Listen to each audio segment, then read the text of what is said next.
أعوذ بالله من الشيطان الرجيم بسم الله الرحمن الرحيم આજની તારીખ છે 23/8/2024 આપણે છીએ મોકીબ મહેફિલ ઝૈનબ પારીસ નોર પારી નોર જમાત મોકીબ મહેફિલ ઝૈનબ મોમિનો ઇમામ હુસૈન અલૈહિ સલામના નામ પરનો તબરુક લઈ રહ્યા છે અને હું તમને અંદરમાં લઈ જાઉં છું કે અંદરમાં પણ કંઈ પ્રોગ્રામ છે સ્પેશિયલ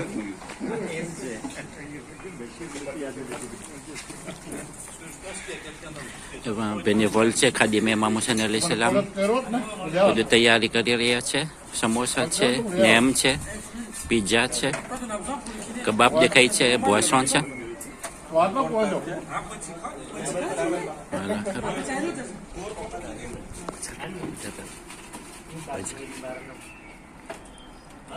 આપણે સામે કોદામામાં છે એ પણ હાજર છે સલામત રાખે ઇન્શાલ્લાહ સર્વે મોમિનોને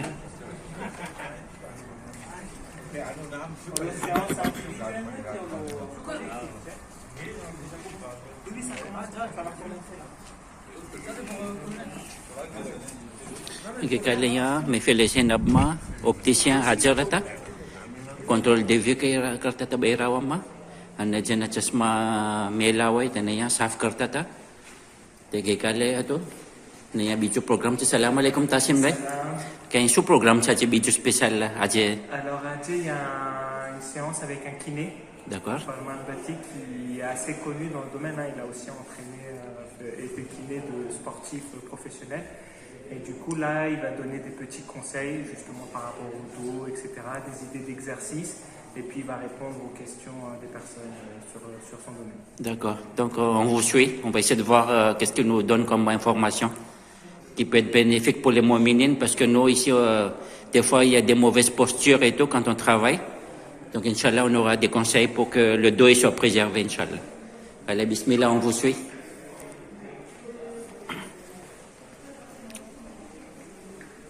Là, il n'y a quasiment pas de cheveux blancs, donc c'est bon. Alors, je ne suis qu'un cheveu blanc. Donc, dans les différents discours que j'ai pu faire, j'ai essayé de chercher aussi la place dans l'islam qu'a l'entretien du corps.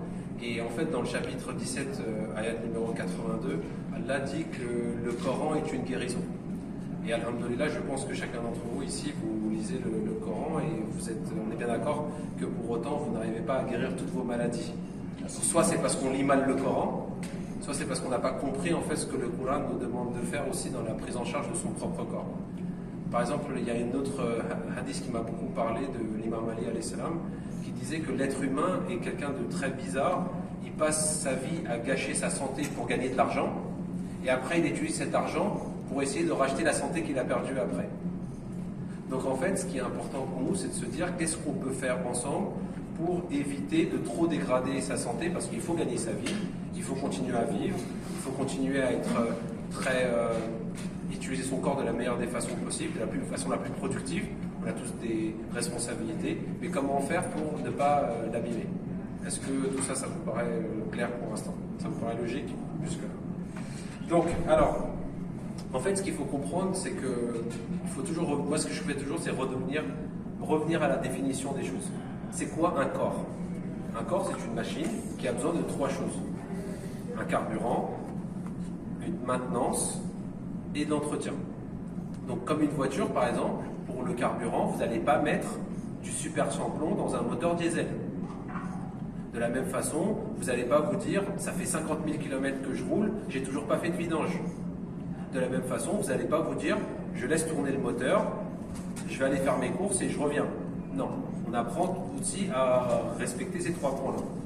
Le temps de repos, le carburant et la maintenance. Ce que vous pouvez faire, c'est travailler sur ces trois points-là. Donc c'est toujours très important de comprendre quelle est la part de son alimentation, comprendre comment bien se reposer, et ensuite le peu de temps qui reste de ça, après avoir mangé, dormi, être allé aux toilettes, etc., travailler, il ne reste plus beaucoup de temps. Dans ce temps-là, comment faire en sorte pour essayer d'être le mieux possible dans sa vie? Parce qu'en fait, il y a trois dimensions qui sont très importantes dans la prise en charge de son corps. Il y a ce qu'on appelle le préventif, il y a ce qu'on appelle le curatif, et il y a ce qu'on appelle le palliatif. Est-ce que vous savez ce que ça veut dire? Vous pouvez dire non, on est là pour ça. Le préventif, c'est prévenir les maladies, prévenir les problèmes. Là, je vais vous parler essentiellement de ce qu'on appelle la gymnastique médicale. pas vous apprendre à avoir des tablettes de chocolat. Ça m'intéresse pas en fait. Hein. Ça marche pas, ça rien du tout. Une preuve que je peux vous donner, je sais pas si quelqu'un regarde le foot ici, Messi ou Zidane, quand ils lèvent leur maillot, ils n'ont pas de tablette de chocolat. Parce que ça sert à rien. Ça sert à vendre des followers Instagram à Cristiano Ronaldo. Sinon, ça sert à rien. En revanche, il faut avoir une bonne santé. Et donc, pour cela, oui, c'est vrai, mais oui. Et c'est pour ça, en fait, c'est important de revenir à des choses très très simples. Et comme je vous disais tout à l'heure, donc, qu'est-ce qu'on va pouvoir faire pour ça? Comment on va mettre en place tout ça? Et ben, il y a des choses très très simples à respecter. Donc, par exemple, il faut apprendre à comprendre comment son corps fonctionne. Et pour cela, il faut comprendre aussi quels sont les types de maladies qu'on peut rencontrer. Ce que je reproche souvent à mes patients, sur les questions qu'on pose souvent, c'est que je leur dis, il faut être l'acteur de sa propre santé. C'est-à-dire, il ne faut pas se dire, je vais aller voir le médecin, il va me donner un médicament, ça va tout guérir et c'est bon, et après je ne vais pas mieux. Je ne comprends pas pourquoi ça ne va pas mieux. Parce que vous devez être l'acteur de votre propre santé. S'il y a un truc qui ne va pas, il faut le dire au médecin, il faut le dire au pharmacien, pas pendant le majlis. Il faut le dire au ministère, en consultation. Tout ça, c'est très important. Une fois que vous avez compris ça, après, vous allez mieux comprendre comment ça fonctionne. Donc, on revient à la question de la maintenance. Je l'avais dit préventif, c'est-à-dire prévenir les maladies.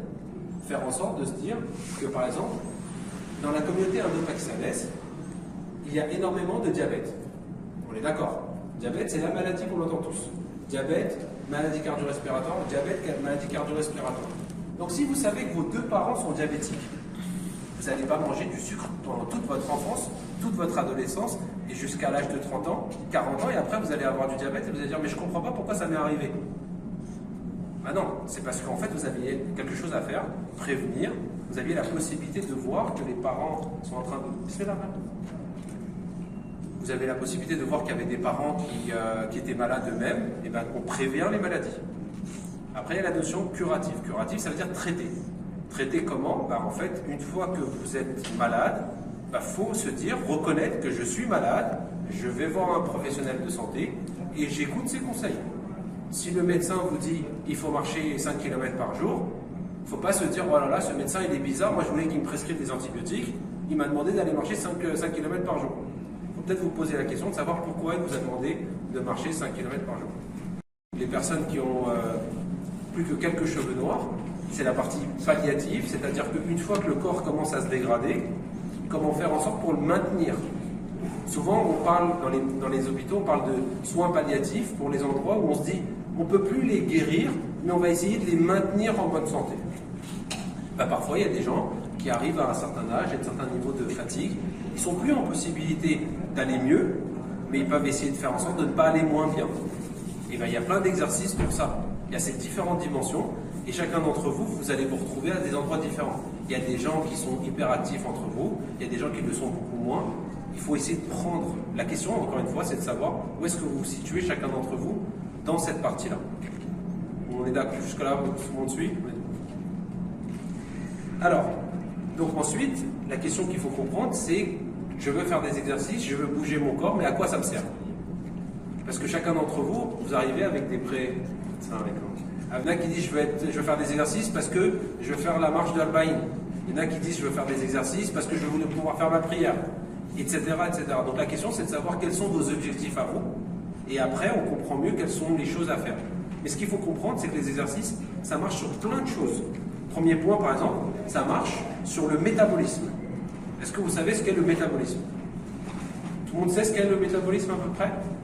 Le métabolisme, c'est ce qui permet de faire toutes les réactions chimiques dans le corps pour créer de l'énergie. Donc quand il y a des gens qui se sentent plus fatigués, c'est pas uniquement parce qu'ils n'ont pas assez de muscles, c'est parce que le métabolisme est au ralenti. Typiquement, le diabète est une maladie métabolique. Donc par exemple, pour réduire son diabète, il faut marcher, il faut faire des exercices. C'est un exemple que je suis en train de vous donner. Vous pouvez venir vous asseoir, il y a des chaises, venez voir. Deuxième point qui est très important pour les exercices, c'est l'effet cardio-respiratoire. Est-ce que chacun d'entre vous a remarqué depuis quelque temps, par exemple quand il monte les escaliers, qu'il est un peu plus essoufflé qu'avant? Parfois, c'est parce qu'on manque un peu d'exercice. Donc refaire un peu d'exercice, on est en retard, il y a un métro qui arrive, on court un peu, et en plus on a chaud. Donc là, ça veut quand même dire qu'il y a quand même un problème au niveau de la respiration. Donc les exercices, ça sert à ça aussi. Troisième point très important, qui paraît qu'on ne connaît pas beaucoup, mais le faire des exercices, c'est prévenir les cancers aussi.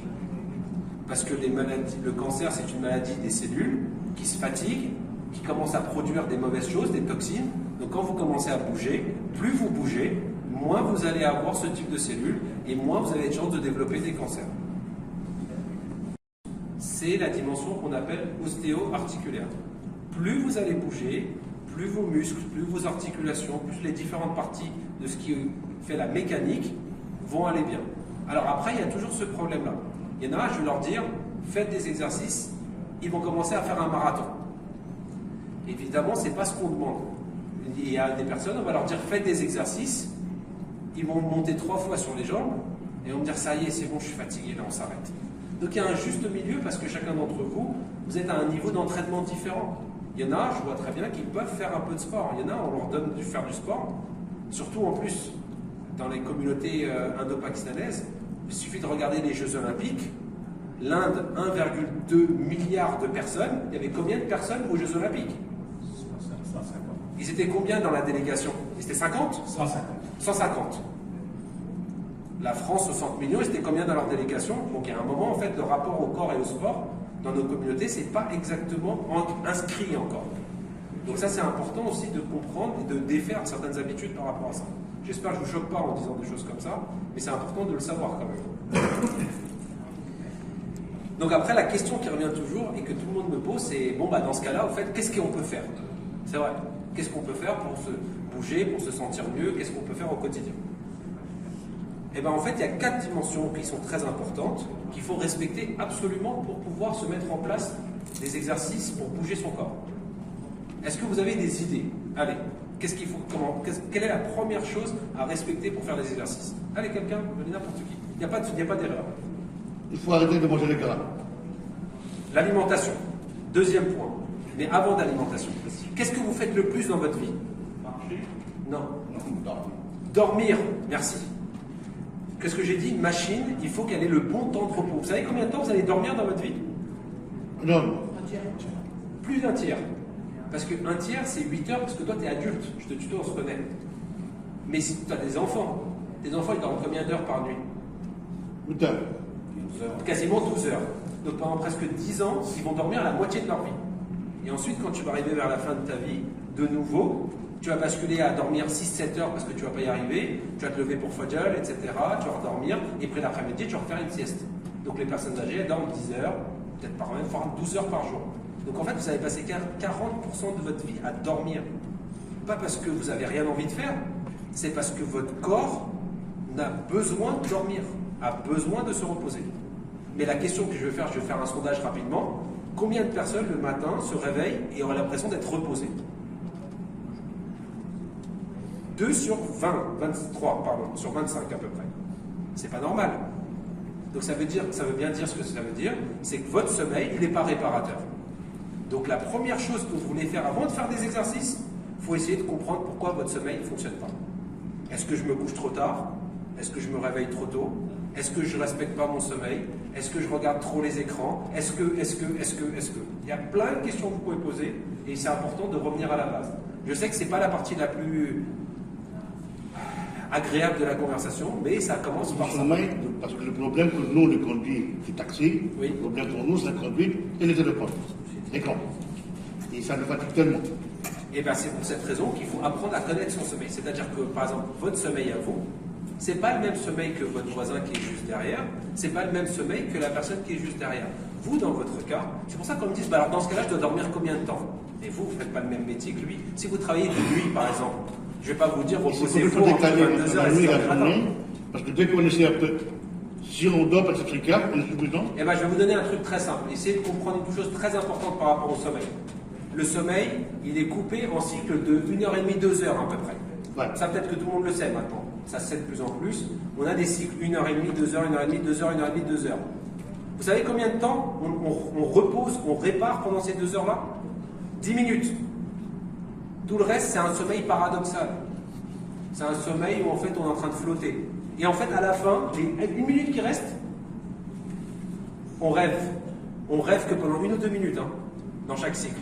Donc quand vous avez l'impression de faire des rêves qui dure hyper longtemps, vous avez l'impression que vous avez traversé tout Karbala, Ouais. et vous êtes revenu, ça a duré 1 minute. La plus importante, c'est les 10, 15, 20 premières minutes. Par exemple, dans votre cas, faites des siestes de 10, 15, 20 minutes. C'est hyper reposant, ça relâche le corps, ça relance le métabolisme que les gens en fait ont tendance à sous-estimer. Donc on a parlé de l'alimentation. L'alimentation, c'est très important aussi. Il faut savoir ce qui est bon pour soi. Il n'y a pas une bonne chose. Les règles qu'on donne la plupart du temps, c'est pour essayer que 70-80% des gens rentrent là-dedans. C'est comme le médicament. Le médicament, quand vous prenez un médicament, il faut savoir qu'il n'y a que 70 à 80% des gens qui sont réceptifs à cette molécule. Donc ça veut dire qu'il y a bien 20 à 30% de personnes qui ne sont pas réceptifs à ça et qui font que... C'est comme chacun d'entre nous, par exemple, quand on a du mal à faire les prières à l'heure, on va nous dire « Oui, récite telle sourate ». On le fait et on n'y arrive toujours pas. Pourquoi? Parce que parfois, on ne rentre pas dans la majorité. Il faut apprendre à se connaître.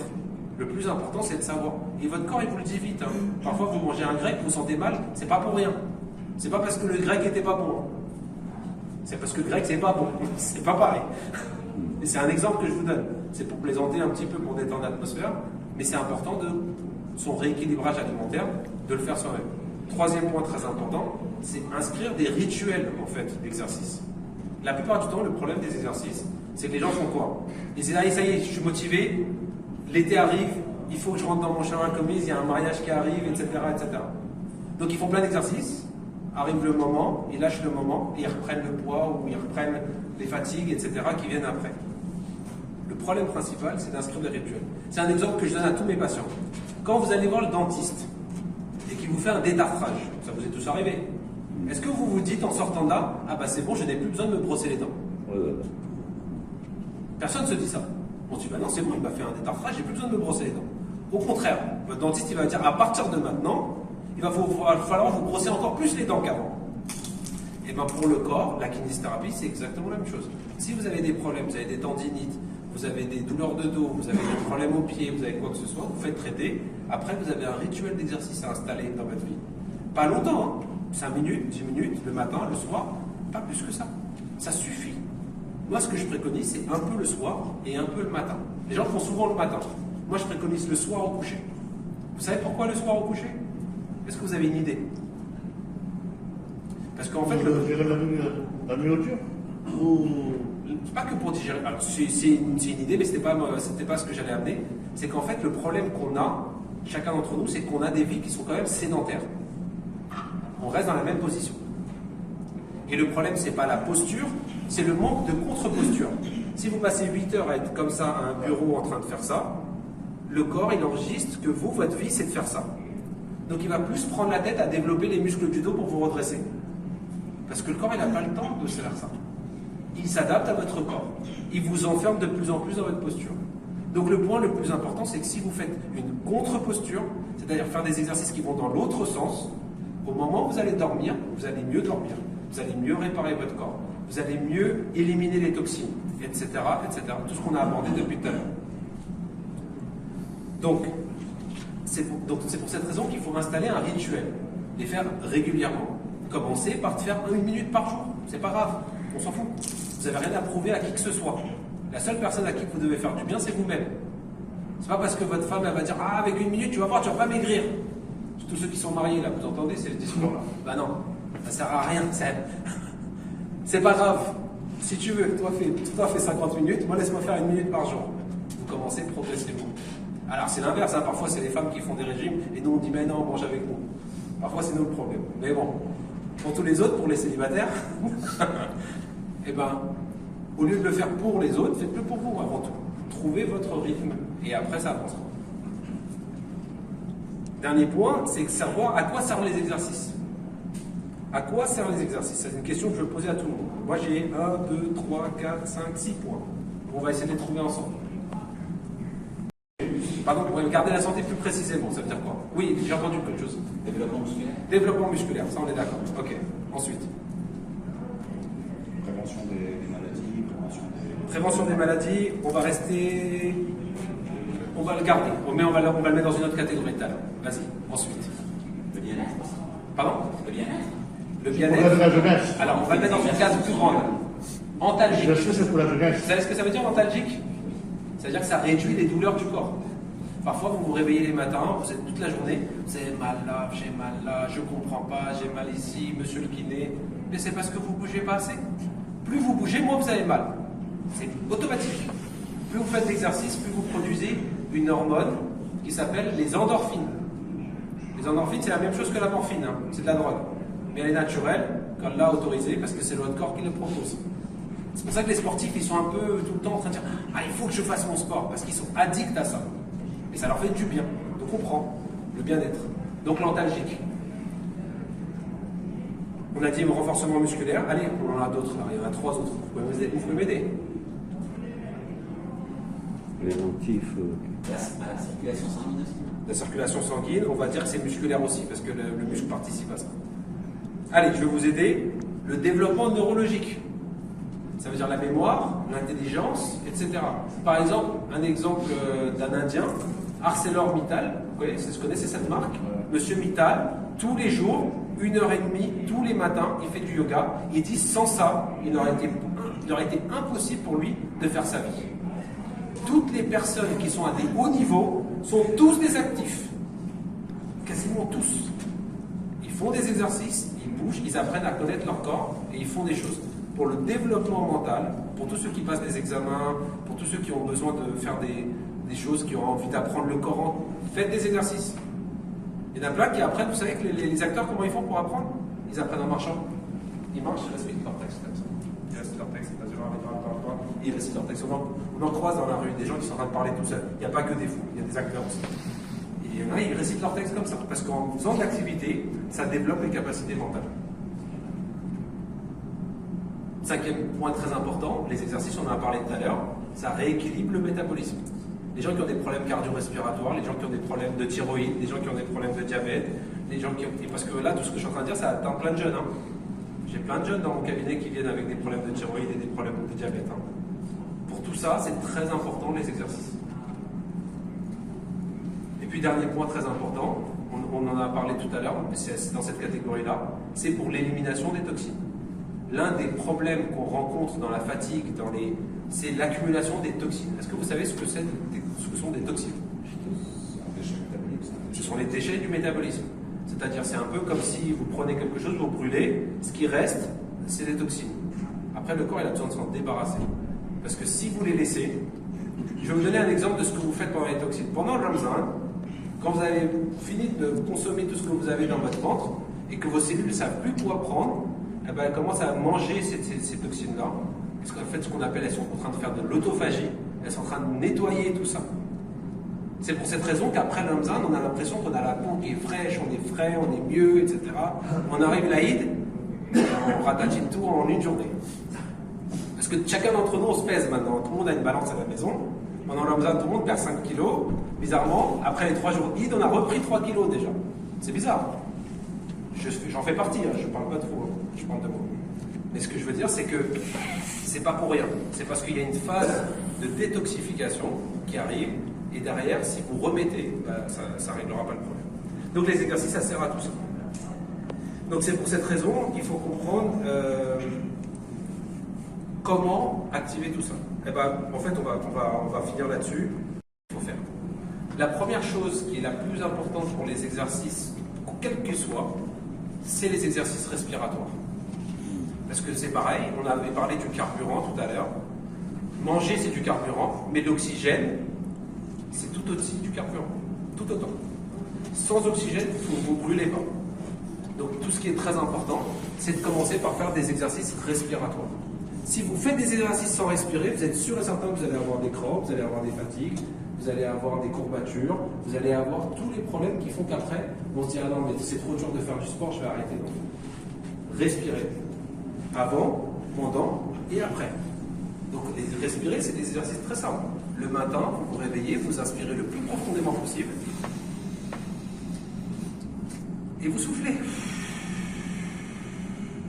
Vous faites 5 ou 10 fois. Faites ça tous les matins, vous allez voir, votre vie va changer. Ça paraît bête. Deuxième point qui est très important, c'est de savoir à quoi sert la respiration. Là, ou en tout cas, avec quels organes on respire. On respire avec quoi? Je vous écoute. Les poumons. Mais les poumons, ils sont activés par quoi? Diaphragme.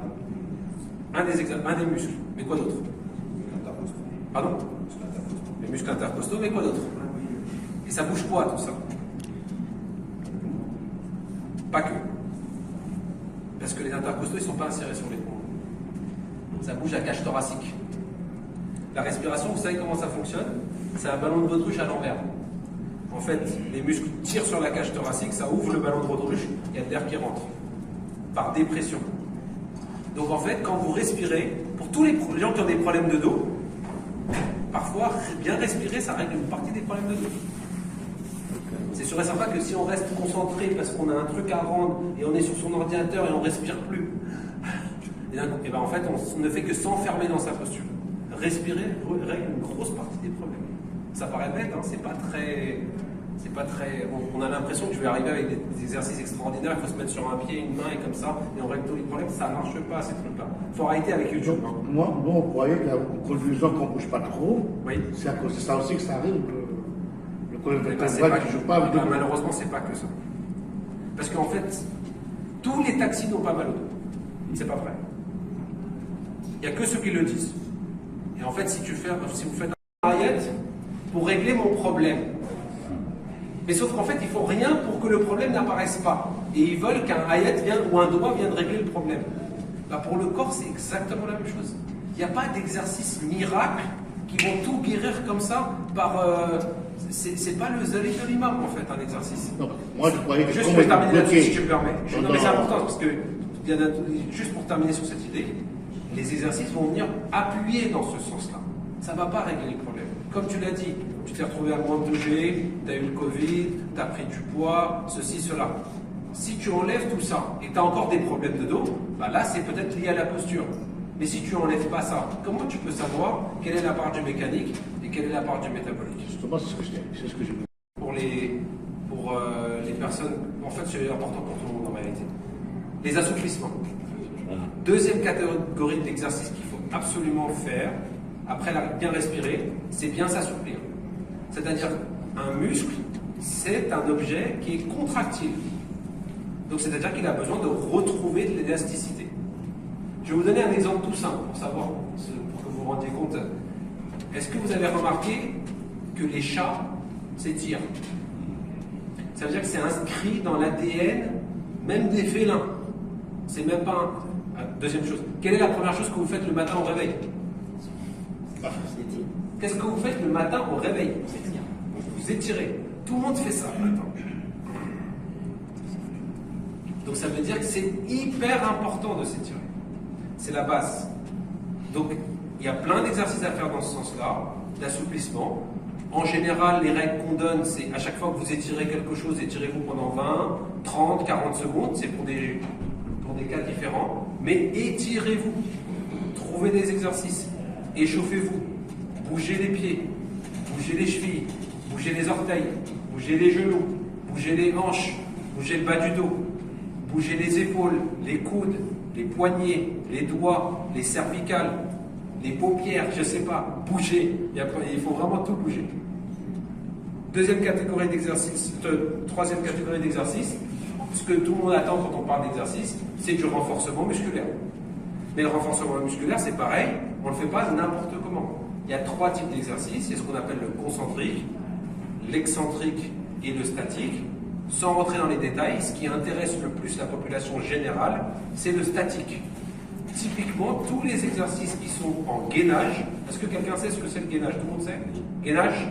Tout le monde voit à peu près ce que c'est? Non. Est-ce que tu voulais faire le cobaye? Je t'en prie. Juste à manger, maintenant, bismillah.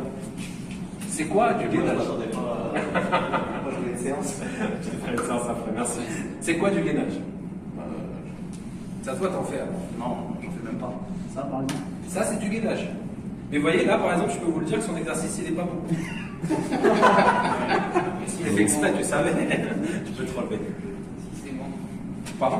Si c'est bon ce qu'il fait. Ah non, c'est pas bon. Pourquoi Alors la question, on en revient à ce que je disais tout à l'heure. Oui, bien sûr, excuse-moi. Non, je peux te poser la question. Pourquoi tu as fait cet exercice? Tu voulais gainer quoi? Les abdos. D'accord. Ok, les abdominaux, ça sert à faire quoi? Merci. C'était justement ce que je vais aborder comme question. Si on fait des... Vas-y, s'il te plaît, merci. Si tu fais des exercices et que tu ne sais pas pourquoi tu les fais, tu ne sais pas ce que ça va activer et à quoi servent les parties que tu es en train de travailler, tu vas te tromper dans l'exercice que tu veux faire. En faisant ça, alors, la plupart du temps, les gens qui font des abdominaux, ils les font mal, ils les font comme ça, par exemple. À bannir, ou ils font ça. À bannir. Pourquoi? Parce qu'ils se servent d'autres muscles pour activer les abdominaux, alors que les abdominaux, ils ne servent pas à ça. Combien de fois dans votre vie vous faites ça? Jamais. Combien de fois vous faites du vélo allongé dans votre vie? Jamais. Mais tu te sers de tes abdos, je me permets de te tutoyer, t'es un frère, pour tenir debout, pour bouger, pour t'asseoir, pour conduire un taxi, pour être kiné. Qu'est-ce que tu fais dans la vie? Pour ne pas travailler. Tu te sers de tes abdos pour toutes ces raisons-là. Pas pour faire ça. Donc en fait, le gainage, lui, quand il a fait ça, en se mettant là, en se mettant comme ça, il est en train d'utiliser ses psoas, d'autres muscles, pour activer ses abdominaux. Je tire sur le dos. Et il tire sur le dos. Donc c'est-à-dire qu'en faisant ça, au lieu de se faire du bien, il se fait encore plus du mal. Donc à ce moment-là... Ça, j'aime pas cet exercice. Donc en plus, et pourquoi il n'aime pas? C'est pas pour rien. Tu sais, quand t'aimes pas quelque chose depuis tout petit, c'est pas pour rien. Quand depuis t'es petit, t'aimes pas, je sais pas...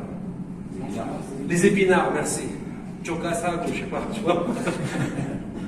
C'est pas pour rien. C'est parce que ton corps, il le rejette aussi. Ce qu'il a dit, c'est la position de la planche et ça avait l'air d'être bien, quoi. Enfin, Mais parce qu'en fait, YouTube te dit ça. Les profs de sport te disent ça.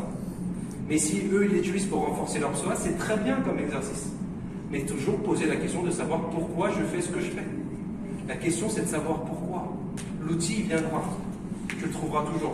Après, pour les abdos, Ah, comme ça? oui, ouais. Alors, c'est pareil, tu le fais par diffusion. Mais si tu faisais le même gainage, ne serait-ce qu'en relevant un peu les fesses et en serrant ta respiration, bien, je t'en prie, refais, on en reparle. J'ai des salons ça et tout, là. Là, bismillah. Bah, faites-le dehors plutôt.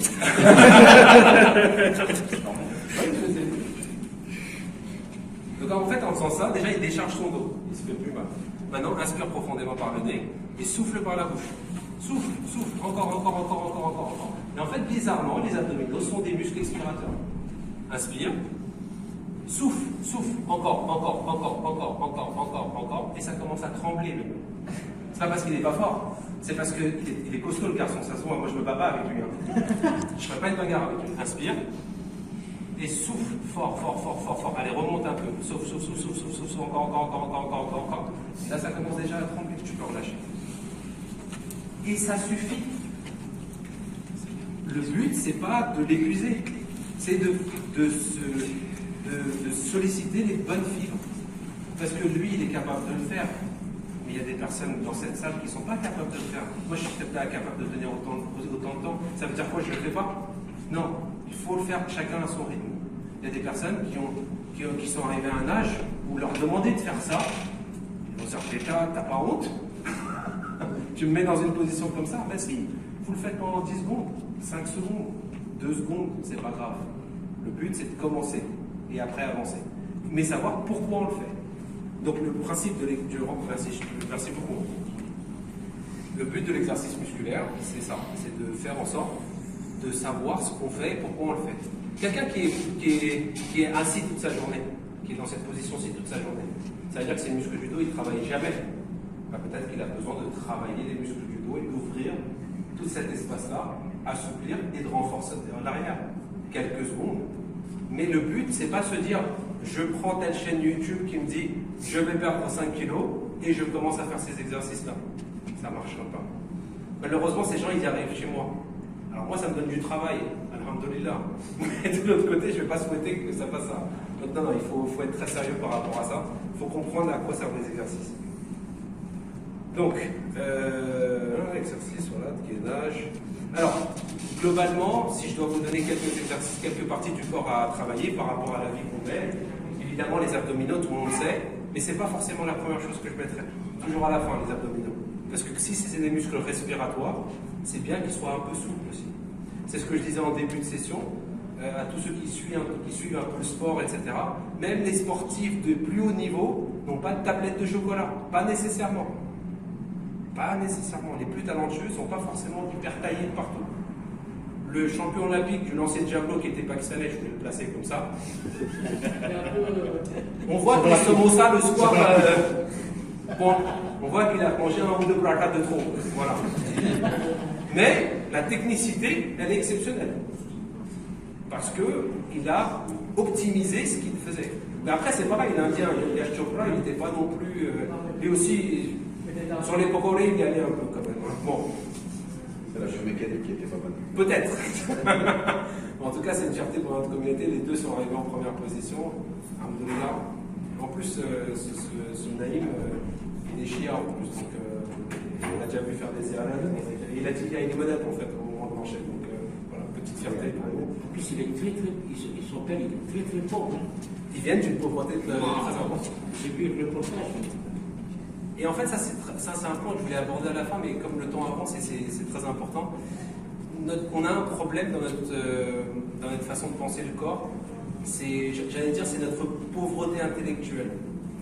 C'est-à-dire que, par exemple, en fait, moins on en sait, et plus on croit savoir parfois. Et c'est important de se dire qu'il y a des gens qui sont spécialistes là-dedans, et c'est bien de leur poser la question. Vous voulez aller mieux, vous allez voir le médecin, vous allez voir le pharmacien, vous allez voir le kinésithérapeute et vous faites un programme avec eux. C'est pas moi qui vous expliquer chacun d'entre vous individuellement ce qui va vous aller le mieux. Mais comprendre que je veux dire, vous motiver autour de ça, c'est très important. Donc j'ai dit quoi? On a dit assouplissement, on a parlé de renforcement musculaire, on a parlé de la respiration. Et dernier point très important pour terminer, l'équilibre. La recherche de l'équilibre. Parce qu'en fait, comme on avait parlé aussi de travailler ça pour les personnes âgées, le point qui est très important, c'est la prévention des chutes. On a tous des personnes âgées autour de nous, des parents, des grands-parents, etc., etc. De quoi on a tous peur pour eux? C'est qu'ils tombent par terre. Et pourquoi ils tombent? C'est parce qu'ils manquent d'équilibre. Et bien, de faire des exercices, ça permet de retrouver de l'équilibre. Et ça commence par des choses très très simples. Il y a un exercice que je donne à tout le monde à faire, qui est très simple, et vous pourrez tous le faire. Même allez, vous savez quoi, mettez-vous debout là, 4-5, vous êtes assis depuis tout à l'heure, mettez-vous debout, allez. Allez-y. Vous aussi. Vous m'avez interloqué? Non. Un exercice qui est très simple, vous mettez. Et vous allez vous mettre sur un pied. Allez tous. Et vous allez observer. Et vous allez vous rendre compte qu'ils sont tous en train de travailler différemment. Il y en a qui ont choisi le pied droit, il y en a qui ont choisi le pied gauche. C'est pas pour rien. Il y en a qui s'appuient beaucoup sur le dos. Il y en a qui s'appuient pas beaucoup sur le dos. Il y en a qui sont debout ensemble. Et là, on sent qu'il y a des chevilles qui sont déjà en train de danser. Maintenant, on va tous vous demander de relâcher la main. Là, tout de suite, c'est plus la même chose. Non. Il est muet. Maintenant, on va augmenter un truc, c'est que vous allez fermer les yeux.